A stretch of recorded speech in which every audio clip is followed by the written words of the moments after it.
User joined your channel. Hi, everybody. It's Maria from What's the Story with Maria. How's it going? What an exciting show we have for you. So first of all, happy Tuesday after Thanksgiving. You know it's my favorite holiday. Yay. And let's stay grateful, shall we? And as we come into the holidays, I want to wish everybody a wonderful, warm, loving holiday season. Okay, so tonight, how exciting is this? This is a first. And what is the first about it? I've never had more than 2 guests on at the same time. We have 3 guests on. Why? Because they come as a trio. Package deal. I love it. And why? Because they are, well, I knew Judy. I've known Judy for years and years. And I just met Cristina a few weeks ago when Darcy Blakesley, who was on the show, was running the marathon. After the marathon, we had like a little party Judy did. And that's when I met Cristina. And Judy showed me this project that they were working on, and I was blown away. I really was. It's true. And then I haven't, tonight's the first time I've met Tiffany, but I had the pleasure of seeing Tiffany on camera. Let me just say hello to some people coming in. So I'll tell you in a minute. First, let me say hello. We have Herman Velez. Hi, Herman. Herman is the one of the security people downtown. And Hugo Lopez. Hi, Hugo. He's my old super son. Chris DePiro is my friend. He was on our first show. He's a great video guy. And also he's single. So I don't know, girls, if you know Chris, but and he's a filmmaker. Right. Jason Peck has joined us. Okay. So, all right. So I'm at Judy's and I meet Cristina and Judy says, oh yeah, we're working on this project and blah, blah, blah. And I'd seen stills of it on Facebook. So, and she showed me the sizzler. How long is the sizzler? 5 minutes. Just 5 minutes. Okay, so what's a sizzler, you say, right? So who wants to tell me what a sizzler is? Doesn't matter. It's a concept video that you create when you're trying to pitch a project so that people can kind of get an idea of what the show's like, the tone, all that good stuff. And nobody wants to read a whole script anymore. Right. So you have to create a little short video, and then they want to read the script. And it's kind of like just a little synopsis of, you give a little bit of each character. Like that's what I saw. When I watched it, what I was impressed with visually, it's really good. It's shot really well. I think, yeah. Thank you. And it didn't look like a promo to me. It looked like something that I would be watching every week and want to be watching. So that's the idea. Yeah, exactly. So it pulled me right in, and I like that there was a little bit. It gave me a little tiny bit of each character, so that I was like, well, wait, what's going to happen now? And that's what I loved about it. So I know what I saw, but I would like you folks to tell me what. First of all, let me check with Chris Apiro because he's my guy. Chris, how does the sound? Everybody, the sound is good, right? Because we were having some sound issues. If the sound goes off at any point, jump in there, guys. Okay, that you are our ears tonight. All right. So, who wants to just? First of all, I'm interested in.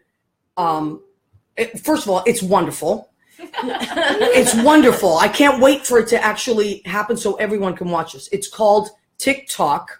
And how would you describe it? Whoever wants to, I mean, I can ask. It's 3 women living in New York City in their mid-30s that have to figure out if they're going to have a baby or not because the biological clock is ticking. Hence TikTok, right? Mm-hmm.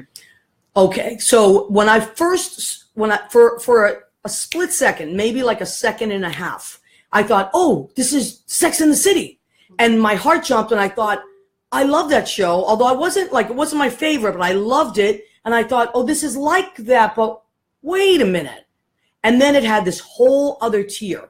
And what I loved that it was reminiscent of it in the fact that it's friends. They all know each other. They have these separate lives, but they come together. And so I miss that. I miss that there's something that talks about the New York girl, the New York woman, the New York, are we represented out there? And I love New York anyway. So I loved that. But then when it took us to that whole other tier, now this is within the sizzler. So in 5 minutes, I got that it was these friendships and yet another tier. Now they're all, oh, wait a minute. They all have different feelings about having a baby and that biological clock ticking, right? So would you say that describes it? Yeah. No, you did a pretty good job. Okay. Well, that's what I'm just saying what I saw. Yeah, and that's very flattering for you to say too. We also, I think Sex and the City was focused on women. It was like the first female-driven comedy series. Right. So we're very flattered to be compared to that because, again, we are a female-driven series as well that tackles issues that women go through and relationships takes place in New York City. Right. So there are similarities. It's sort of the next chapter, Right. perhaps. Yeah, but now, so we talked about this a little bit before. So does that bother you when if someone would say, "Oh, it's like Sex and the City"? What's the feeling you get when someone compares it to that? Well, I think at least from what I've experienced is a lot of people go to that first as far as saying, "Oh, it's like Sex and the City," and then when we delve a little more into it and talk about, oh, well, this is the topics that we hit on, and these are how the relationships are different, and how we explore what the city is like in a different way. There's a lot of good reception that we get on, like, oh, I want to know more. I will say that occasionally it seems when a man has said, "Oh, like Sex and the City," and we're like, "Oh no, it's not." We don't get as far. Yeah. That's not every man. We love men out there. Okay, but this is great. There's more. I think women are interested. Yeah, initially interested, and it's not necessarily an instinctual thing that a guy is going to be like, "Yeah, I want to watch that show." Because of the baby part of it. Perhaps. Yeah. Okay. I think that Sex and the City really tackled, first of all, it was absolutely like the first female-driven in the city. These girls are single. They have their own lives. It's about how women also enjoy sex, not just men, as it turns out. Right. And that was extremely ahead of its time. And it put sort of this whole girlfriend story on the map. So it's very natural for people to compare it to that because we're also girlfriends in the city and we also talk about sex. Right. What's, I think, different, and to Judy's point, is that what we're really trying to tackle is that there is this clock that is physical, that is with women and not with men. Men do not have the same clock. Men can have babies until they're like 100 years old. 70, actually. Yeah. I mean, no, I know they can't 100, but I think maybe the oldest man that famous man that I knew was Tony Randall. I think he was 70, something like that. So you're absolutely and they can, right. You know, the do sense their of thing. urgency. They can wash it off and they can put it in the woman. Yeah. So I mean, you know, there are a lot I like the way you washed it off and put it in there. It's like they're doing dishes. Yeah, they're getting rid of all the little. I mean, hi, Darcy Leslie. There's Darcy. Hey, Hi, Darcy. Yay, Darcy. Hi, Darcy. Darcy started all this, you know. It all goes back to Darcy. Everything. We love Darcy. So Darcy and Judy were roommates. Hosted us when we went to LA last fall for a TikTok trip where we were doing a lot of connections. Mm-hmm. And what may I interrupt for a second? Kristen Pierre said, "I'm very clean." Chris, thank you. So Chris has washed it off. Oh my goodness! And is very clean. Continuously washed. Yes. What was that gesture you just? Well, I like that. You washing. And listen, girls, you would actually really like Chris. He's very cute. He's incredibly funny. He's super smart. He teaches and he's a filmmaker. So okay, and he's single apparently. Yes, he is single. Are you single, Chris? Yes, he is single. There he is. Okay. Yes, he is single. Oh, all right. And he has clean sperm. Thank God. Everything my mother wants for me. That's nice to know. Love on Facebook. Yes. All right. So now, so it's the whole TikTok, your biological clock ticking. So I think the difference between men and women, as we kind of demonstrated There's with so this. Many differences. Oh, we know that. But with this particular thing is sense of urgency.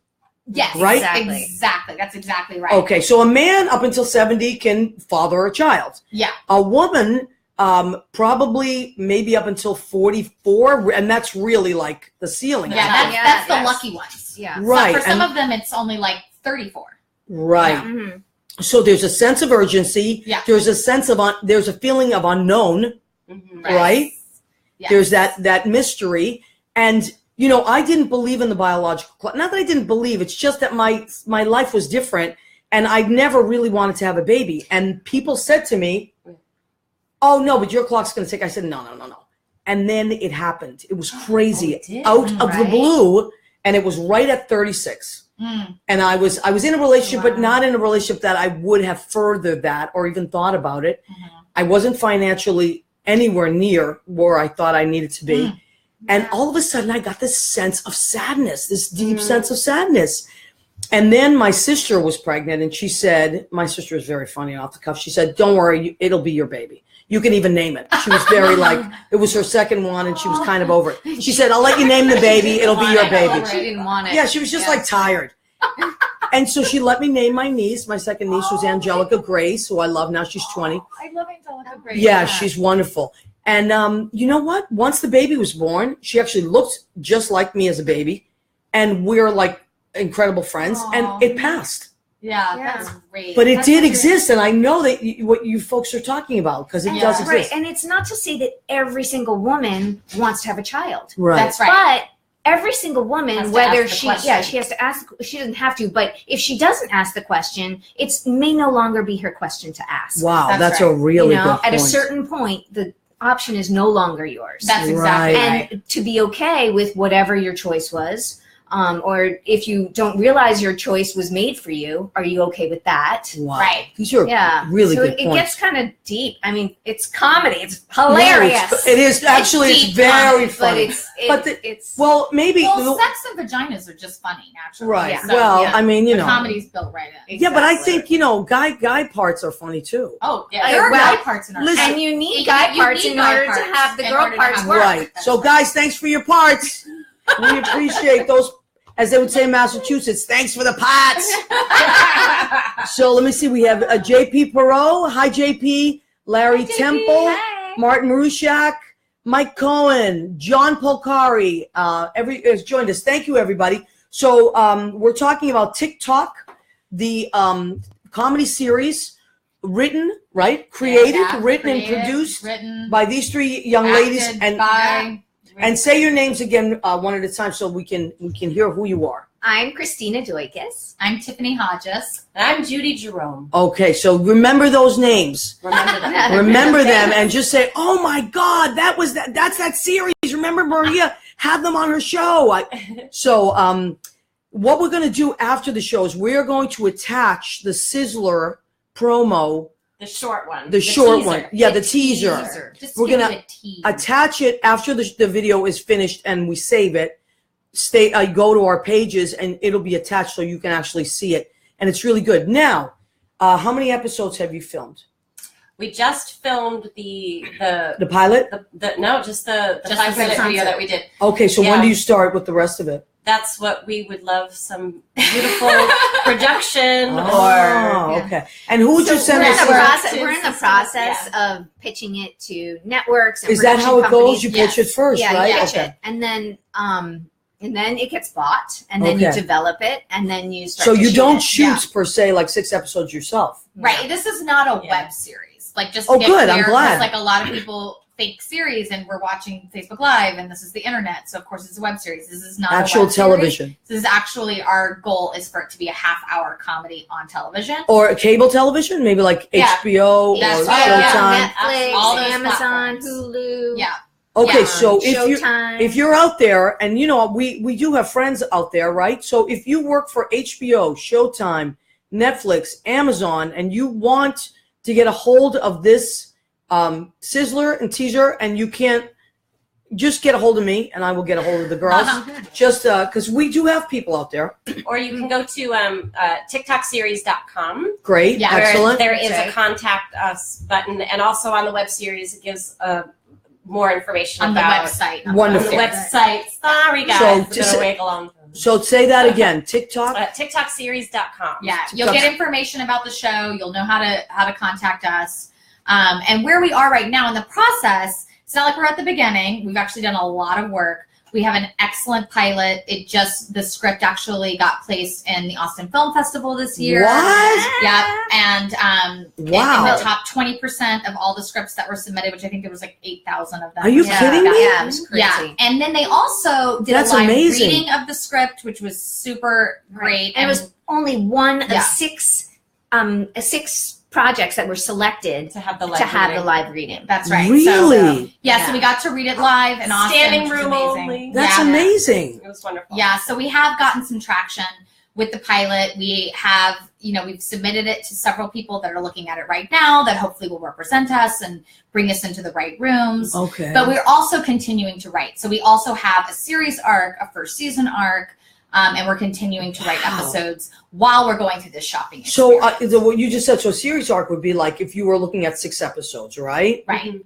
So what is each, if you don't know what that is, and you don't have to know what that is, unless you're a writer, you probably wouldn't know what that is. So an arc for a series is the character's journey, kind of. Yes. Yeah. And there's conflicts in there and challenges and all kinds of different things. Expose, exploration, all that stuff.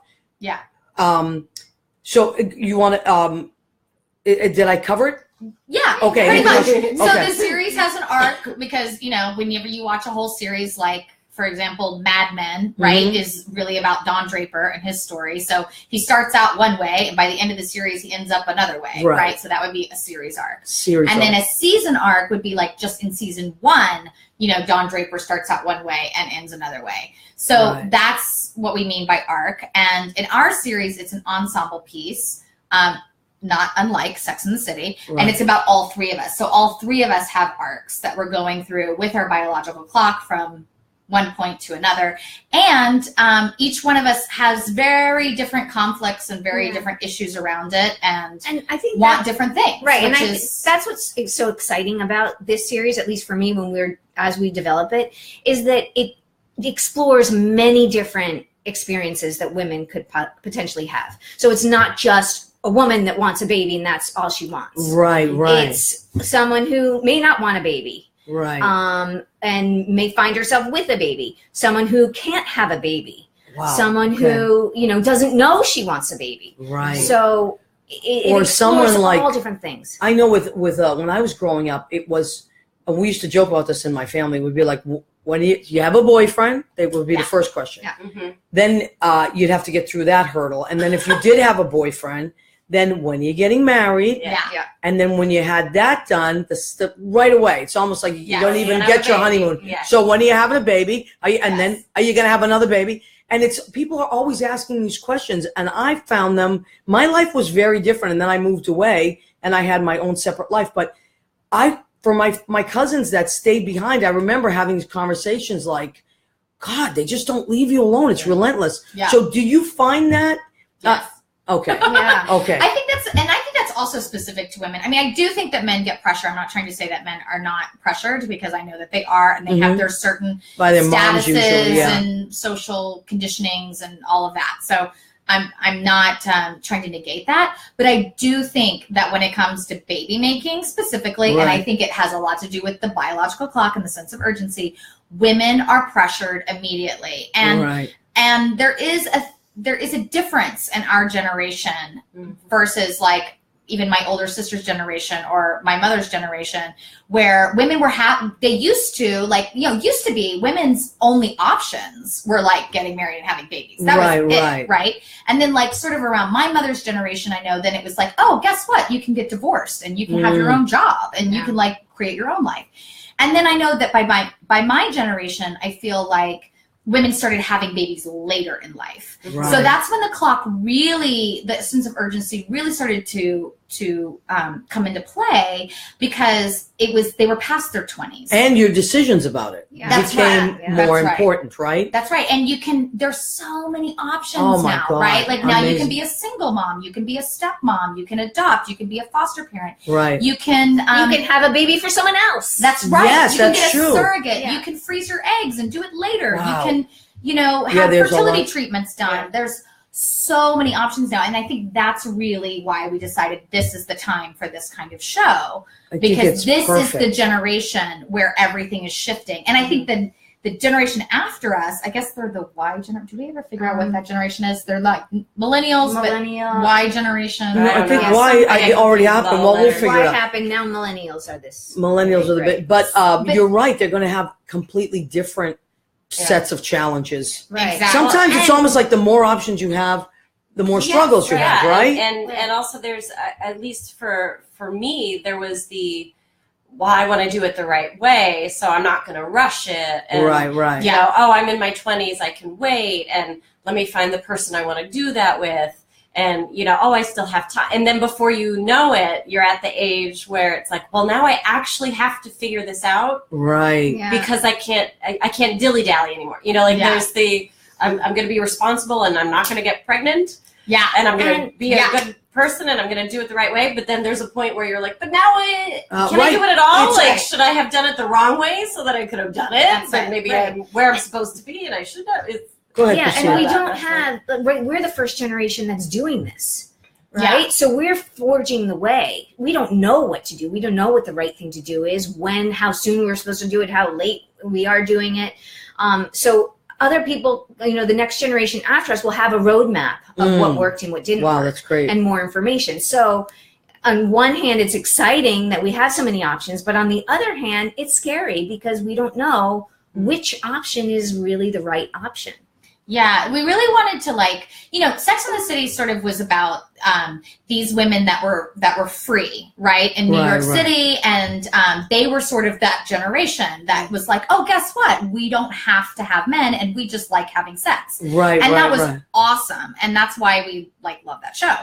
But this show is really kind of taking that same sort of forging a new path with the biological clock and all the technology and everything that we have now. And it's that same Generation X lost generation where it's like, we're different than our mothers, but we still have some of the same social pressures and we don't have any examples of how to navigate this new world.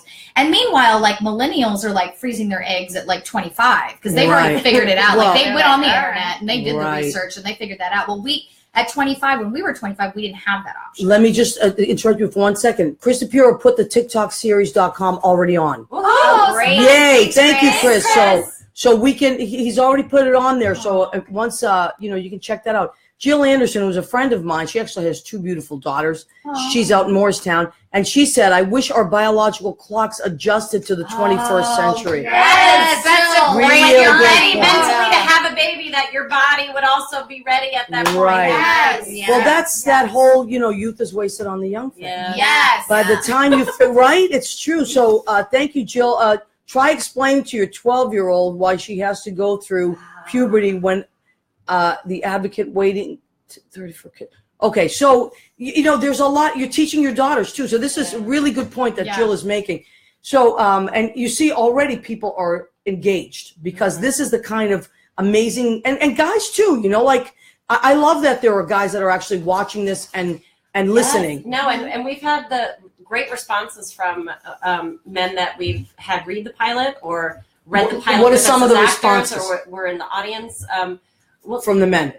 Well, one guy at the reading said, why is this not on TV yet? And we're like, right, thank good. you. Exactly. Yeah. But they have their own biological clock, too. So it's... And I think that they think that we're all just baby crazy. Like, not... okay, I'm not... Sorry, I'm generalizing men. Okay, some men, not all, but some men think that women are just baby crazy. Like, oh, if I get a girlfriend in her 30s, she's just going to be baby crazy. And we've had several men be like, oh, I get it now. Like, it's an actual... There is really a time limit to it. And so sometimes women do freak out in their 30s because or not it's freak out, but weird. like when a woman's like, well, I'd like to know where this is going. It's not necessarily to, I don't think I ever meant like, so are you going to marry me? Right. But it was more like, do you want children in your life? Right. Is that something that Judy, you said it earlier. Yeah. See, a lot of people are coming in and liking and all that. So don't waste my time, men. That's what we're really saying. Well, please don't waste my time. And I won't waste yours. Yeah. I think here's the problem. I'm not going to call anything a problem.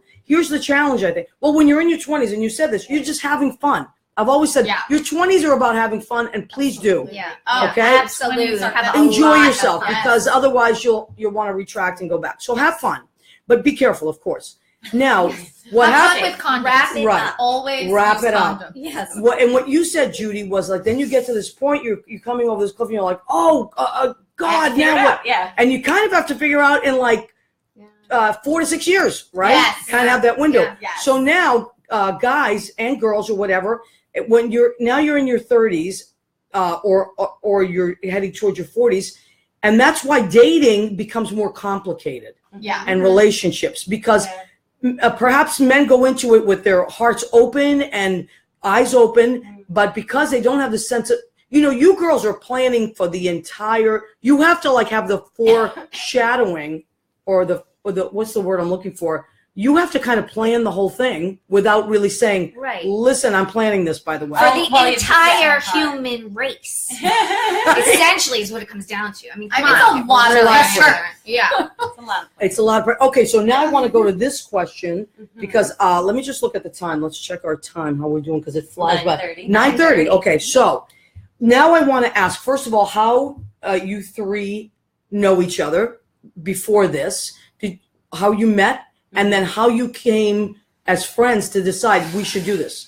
Yeah. Who wants to tell that story? Well, I'll start it, and then there's a certain point where you jump in and make it real funny. We get asked this a lot. Okay. We should actually. No, this is interesting. I know. So we were in an artist collective together. And what is that for people that don't know? Yeah, so it was a group of actors, directors, and writers that met once a week. And the writers would bring in work that they were tweaking, and the actors would read it, and directors would play with it, and actors would sometimes bring in audition material and try it out. So it was a very supportive, collaborative environment. And so we were mainly actors in that group. Tiffany brought in some writing. We dabbled in other things as well, and became friendly through the workshop, and then started going out after the workshop now and again and socializing, and then just kind of had girl crushes on each other. Why not? Right. And so, well, let me stop you for a minute. Yeah. I find, and this goes back to anything. Did you know that when the chakra for sexuality and creativity is the same chakra? I did not really? know that. Yes, that you have like that makes a lot of sense. Right. That's why when you're doing a show, sometimes with someone you're on tour. Script together where we're playing like girlfriends in a hair salon or something. Yes, and like it was so funny. We just made each other laugh, and we just thought we were so funny. And then it was like, let's go drinking, because that's what you do after you find chemistry with somebody on stage. And a few glasses of wine later, we just sort of or a lot of glasses of wine later, we just sort of discovered that we were all in this specific time in our life, but we were looking at it from different perspectives, and we had different romances going on and relationships going on. Wow. And that's when I originally just got this idea of like, well, let's write a little short film about like three ladies that, are like going through this biological clock thing. Like that could be fun. And it was literally just a like, why not? And now let me read it for the group. Yeah, it'll just be fun. Now let me ask you, because you all talked about, you mentioned that you all talked about your lives and what was happening. Are your characters in TikTok autobiographical in some way, in a lot of ways, in no ways? In some ways. I would say inspired by. Inspired by your own experience. I think, too, each of us is in each character as well. Yeah. All three of us go into each character. Christina brought to Tiffany. And then there's some things that we did take from our own lives, and we're like, that has to go in because that's hilarious. Right, that thing actually was said to me, or that thing actually happened. And now let me ask you this: going back to sense of urgency, you're doing this. You've made this teaser. You made the sizzler now, and you're working on pitching this thing. There must be a sense of urgency to that as well, because now you're in this category for these characters, right? Yeah. And you have to get right? Absolutely. The TikTok goes beyond the biological clock. Which we bring up in the show too. Do you? Giant TikTok. I love it. There's a constant, timing is everything, right? In your life, you're trying to get your career started, and you're trying to get your relationship started and your financial stability started, and the right apartment. Everything is about timing. Right. So absolutely, the TikTok is applied to the business part of the series. I'm actually so glad that I'm past that, because it's you're right. I forgot how stressful your age group is. Oh my God. I'm beyond that. So I'm well beyond it. And I'm at that age where I'm just just relieved. Yeah. I don't have to worry about, there's other things I have to worry about that are right around the corner. But so that's really interesting to go back to visit, because I'm stressed out all over again. Thank you. Okay, so I just want to say hi to some people. John Savino joined, my cousin John, Carly Bell, Richard Kowick, Carla Curley. Some of these people come on every week, so thanks for checking in on us. Thank you. All right, so let me see, what you're all in different places and relationships as well, right? As actors, not just characters. Yeah, as real people. As real people. So how does that affect what you write? It affects it a lot. It's where the good stuff comes from. Okay, highly good. creative. And how do your partners, or lack thereof, or searching for, how does that get in your way of your writing? I'm a songwriter. I tend to write best when I'm heartbroken. Yeah, than when I'm happy. On what we're writing about, for sure. Right, and you're writing comedy, so does it work better? You make funny out of pain. Yeah, I was just gonna say, pain is where the funny comes from. So it's something that really hurt. Yeah, there's a great line we have in the sizzle that isn't in the teaser, but that came from something a man said to me once, and I was horrified. But it's freaking hilarious. It's like the line everybody says, like, I love it when this guy says this line, because I think everybody can relate to it. Yeah. And it actually happened to Judy. So man, I was seeing when I was like, so what do you think might be going on here? You know, in a very, it was not a stressful way. I'm not an ultimatum or pressure type of girl. And I was like, so, what do you see happening here? How's this going? And he said, well, I have a real genuine affection for you. Wow. Okay. And I was like, what does that mean? I was going to swear. I don't know if we're allowed to swear. What the hell does that mean? Is it your chair? Are you talking about was that after you asked him? I wasn't even asking what he was in love with me. And I wasn't asking to be his girlfriend. I was like, so how are you feeling about this? Right. Wow. A couple months. Well, you know what? Okay, I'm going to cut guys some slack for a minute here, because we understand our side of life. And when we get together and kibitz, oh my God, it's like electric, right? And we all, for the most part, agree and blah, blah, blah. And I have found men to be very different beings. And I spend a lot of time with men, gay and straight, in different settings. And I find that straight men don't talk about things, but they're doers. So if they care about some you. Some of them don't do it. Right. But what I'm saying is, like, they express themselves more through action than words. Yes. But some of them don't. Some of them don't. Okay.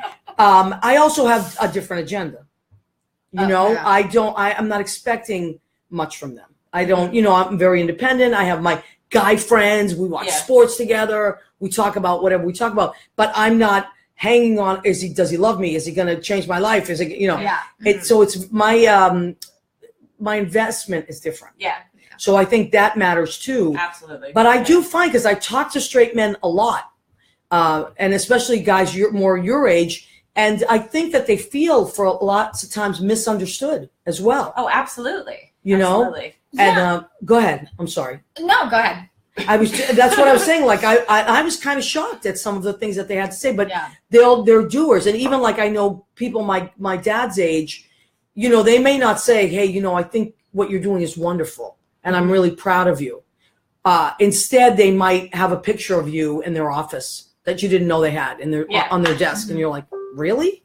Things like that. Or they may just pick up a check somewhere and you're like, well, you don't have to do that, but that's their way of saying, well, it is something I can do. So I think it comes down to like social conditioning too, right? Like, just like we're conditioned to sort of, think about all the feelings and all the emotions involved. They're sort of conditioned often, maybe not everybody again, and I think society is changing and shifting. Okay. But for many years, they were conditioned to like not talk about their feelings. All right, hold on 1 second, Tiffany. So Chris DePiero, what's the connection problem? Is it a sound or somebody says, I'm not sure you're having audio issues, but I cannot see or hear you. Okay. Oh, no. So that's all right. Just hang on. Maybe it'll come back because this is coming through.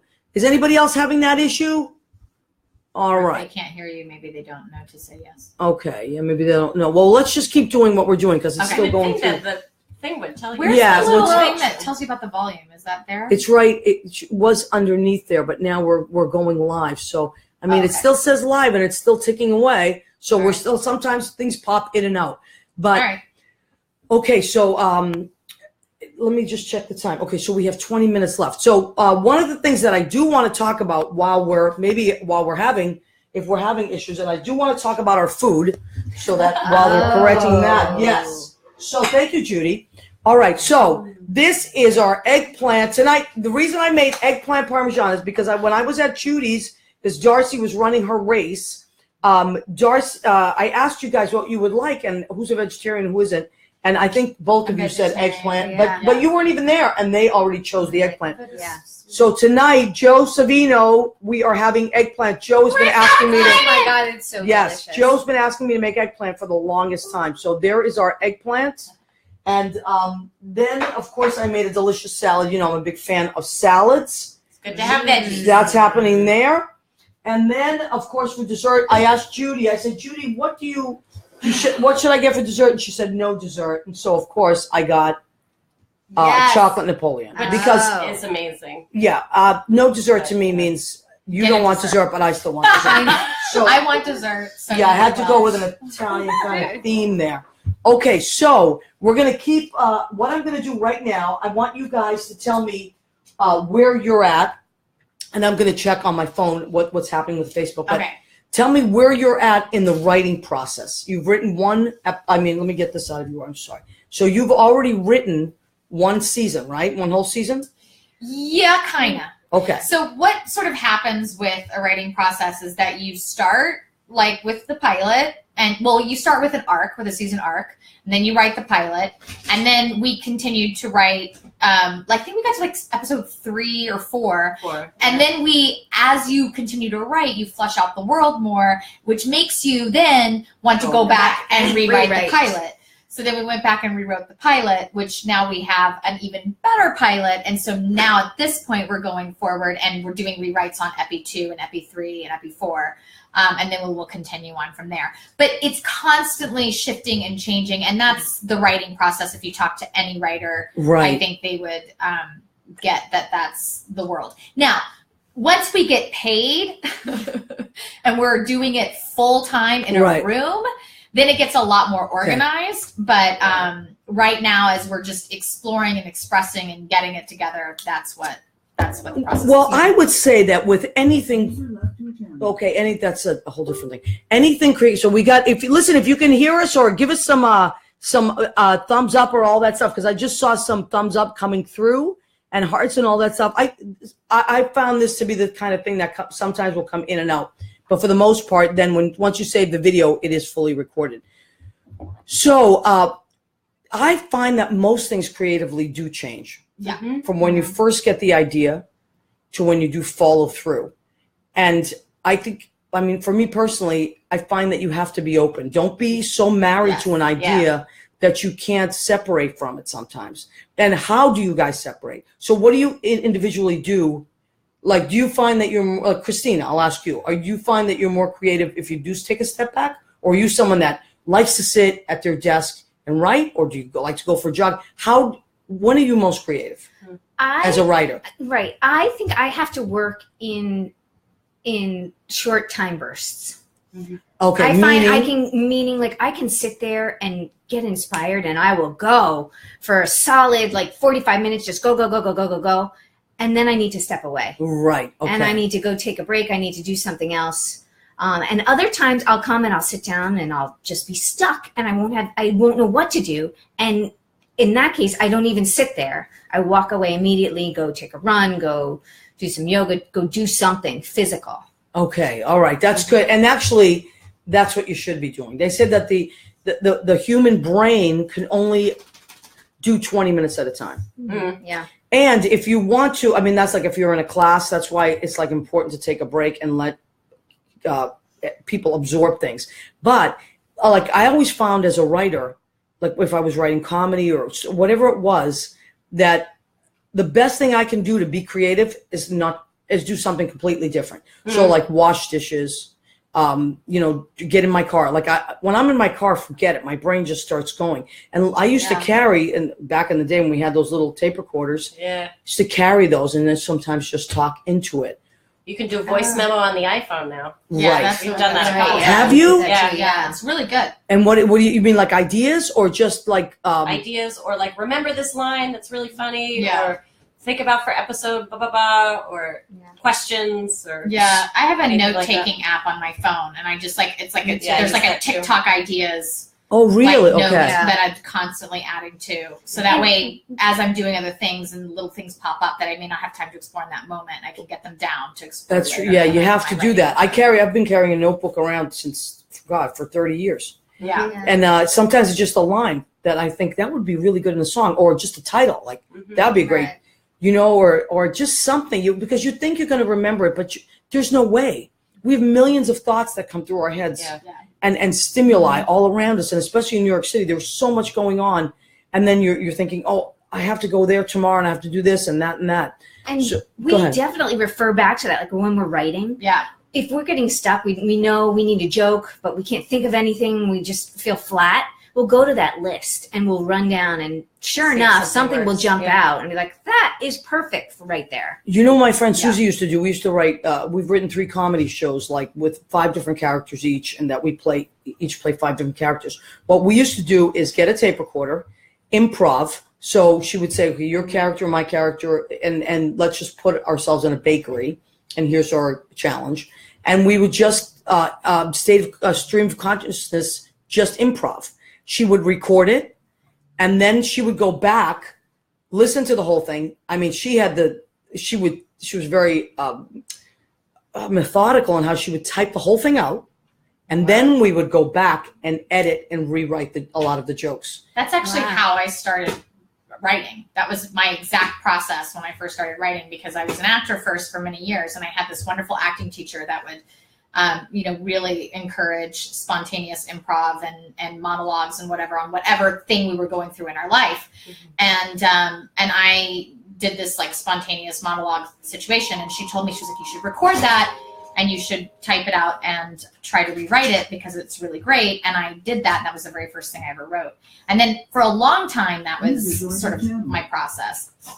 And we also have done that in the writer's room, where we'll improvise, we'll jump into character because we're all actors. And so the storytelling method comes out very easily when we jump into character. And we'll start playing our characters or playing that moment. Yes. Absolutely. And then more and more comes very naturally. So. Absolutely. I agree 100% with that. Being in your character and just being a vessel. Yeah. I find that as that actor/writer place is actually so beautiful. Yeah. If you just and you girls are great. I'm sure you're great at it. I mean, and I love doing it too. Just letting go and letting that character come through. Like one time, Susie and I were writing, and we wanted to write a scene as our moms, and we thought, oh, we should. Let me say, we sat there and tried to think what our moms would say, and then we were like, wait a minute. Let's just be our moms. Stop thinking about what our moms would say. They would, first of all, be talking to each other about us, their husbands, their lives. And we ended up, it was the most beautiful part of our show was our mothers exchanging just naturally. Because both of us just did let our moms come through, did their accents, did all that stuff. And that's when the writing really happens. Yeah. And another time I was trying to write as my mother, a monologue, and I just called her and I said, Ma, if you had a chance to be on stage and say what you wanted to say in 5 minutes, what would it be? And she just started like pouring it out, and I recorded it. I was like, that's what she wants the world to know. Wow. So when I got up on stage, I said, my daughter, she asked me if I have 5 minutes on the stage, when I go to stay. And then I just let my mother talk. And so, stuff like that is like so cool. So which takes me to my next question. Do you feel, let me just check the time. Okay, we're good. We've got about 10 minutes left.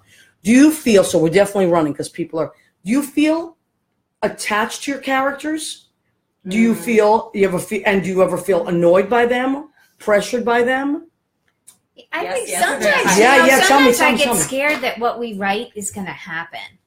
Like, what do you mean? Like, so interesting. Because it does. It's like life imitates art. Yes. Art imitates, like, yeah. You mean in your particular life, if you were to write your character something happening, it's going to, you put it out into the universe. In a way, yeah. Now, you said you were Greek and Italian? I'm half Greek and half Italian. Okay, well, that makes complete sense because we're very superstitious. Right? Oh, my God.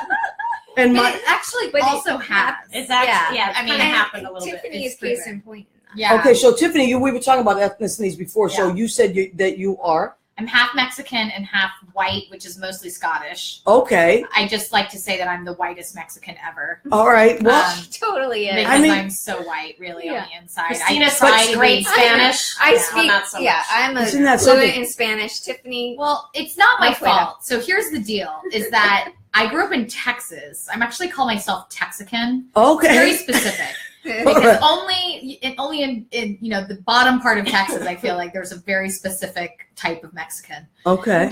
Which my father is from. So your father's Mexican. So my father's Mexican. He's not actually from Mexico. His entire family is from Texas. They were there before the white people. Oh my God. I know this is hard to believe, but there were brown people in America before there were white people. Whoa. Yeah. Are you kidding me? Not fake news. That is not fake Right, and news. especially in Jesus, the border towns wait a of minute. Texas. Jesus, apparently someone told me the other day was not white and blue-eyed. I mean, crazy. I know. These things, this right? is like, we're really getting into like what here.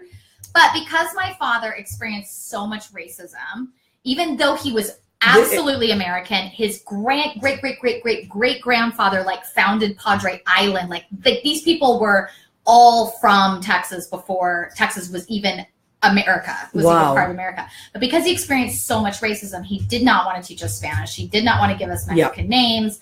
And my mother was white. And in the end, I ended up growing up in the whitest of suburbs of Texas. And, it was just basically made white. So I'm like this sort of, so what really people think usually is that I just have a really good tan. Well, you know what? Which is great. I mean, by the way. I'm going to disagree with you. I mean, maybe that is what people do think that. But I completely got Latina. Oh, when I'm very fiery. Yeah, well, but that's great. But I got that, and when I was watching the series. Oh, good. Yes, I got that, and what I got was, and Cristina, you have like this very broad, like you could be Moroccan. You could be Greek, you could be Italian, you could be a Latina, you could be so many different things. Albanian? Yes. Yeah. Oh. And I can be one thing. No, but Judy, you guys completely represent different things. And Judy, you represent that Scottish, Irish, Welsh, that part of the world that I mean, it's like I don't mean that in a bad way. I mean in a good way. Like when you watch the show, it's like you have covered all the bases, but it's not like so specific. Like, okay, well, there's the Latina, there's the white girl. It's just you can represent a lot of different people. Well, one of our goals right off the bat was that we're shooting in New York. We want it to look like New York. Like when you get on any subway, you see a kaleidoscope of people. Yes, absolutely, in New York. And that's the beautiful thing about New York. So what we found to be interesting in both the desire from networks now to push diversity and our interest in having a diverse cast is, we initially said we're going to put a thing at the top of the casting breakdown of the character sheet that says we want to see New York, we want to see the kaleidoscope of cultures, cast whatever you want for any of these roles. Wow. Open ethnicity. And that's the problem wonderful. with that is that with the New York, default, unfortunately, when someone is reading a script, unless you specify their ethnicity, they go to white in their mind. Really? Yes. This is what we learned. And you know what? I did not. Like, it needs to be more diverse, and we're like, it is diverse. We're like, please notice that we said in the top. But the thing is whatever you want in the character descriptions where when like my character's seen for the very first time, if I don't say Latina or if I don't say Mexican, right, then they're just going to assume that I'm white. And that was something we learned from the industry. Wow, really? And everybody was like, oh yeah, no, you got to put that in there. Like they will automatically think you're just writing about white people. And isn't that interesting? That was a big lesson. We went back and looked, and then I think in a way it was ultimately to our benefit because we got to think even more specifically about characters and how they would affect or react or respond, to what's going on in the because that show. And different cultures have different pressures about the biological clock. So it actually forced us to get even more that's specific. Really good. You're right. About what the character was going through depending on what their cultural background was. Yeah. Wow. So we have that in there. Of course we want to have a lot of women represented of all different ages. That's one thing that we want in there. And Judy, you are Irish or Scottish or what is your? Mostly English. Oh, really? Yeah, okay. And some German. Oh, cool. All right. One of my sisters did our whole genealogy, but I haven't actually read through it all. So yeah. So one of the things that I go on a lot of commercial auditions and I will always end up on callbacks. It'll be me, 2 black girls, and a redhead. Yeah. And so what that tells me, they don't know what they want. But it also tells me they're looking for feisty. Yeah, redheads feisty? Yes, of course. Yeah. Redheads are very feisty. So it's because I think, okay, I know what they want here now. They're looking for just that edge. Yeah. Because yes, redheads fall under the feist category for sure. Mm-hmm. And definitely the black girls are definitely, if it's me, the black girls and the redhead, it's feist they're looking for. Yeah. So I find that it's almost like and certain casting directors will be vague, but then if they give me a little bit of we need a little edge, then I kind of know what they want. Right. Yeah. You know, or things like that. So I go out for a lot of ethnically ambiguous. Yeah. Which I find to be such a... Does that bother you? It's very confusing. It's a very confusing See, term. I don't think so. I mean, to me, I wonder, I feel like it's just sort of their way of being like, we want a little ethnicity, but we don't really know. But you know what? I'll tell you what I think. A little ethnicity. Yeah. I mean, maybe. And then the other part of me says, see, this is why that ambiguous, what's the word? Ambiguous, right. It's a great is word. Good because New York is so diverse that you have people that are from the Middle East. You have people that are from Europe. You have people that are, just Latinas. Let's just take Latinas, for instance. You have South America, you have Mexico, you have Colombia, you have Cuba, you have Honduras, you have right. Yeah. So it's not just and some of them, I mean the gamut, if you get from Spain all the way to, there's such a difference. Mm-hmm. And like Judy, my Judy gets she's Cuban, but lots of times people think she's from the Middle East. Yeah. She'll get and that. My boyfriend's Puerto Rican and he's played many different ethnicities. Yeah, I didn't know he was Puerto Rican, right? And I would put him under that. He could that exact same category. Mm-hmm. He could play so many different, And I think that's actually a good thing. If you have that quality, that's a good thing. So I think Jimmy, how much time we have? I think we're 30 seconds. 30 seconds. Okay, so we want to thank you. I'm going to have the girls back. So if there's anybody out there from HBO, from Netflix, from Amazon, from Showtime, you want to get a hold of the girls, tell me your website again. TikTokseries.com. Okay, thank you for listening. Thank you. On Instagram and Facebook as well. Yeah. And thank you for joining us on What's the Story with Maria. You can find us on iHeartRadio and podcast and Spreaker and armeddigitalmedia.com. Come back every week, 9 p.m. Tuesdays. Woo!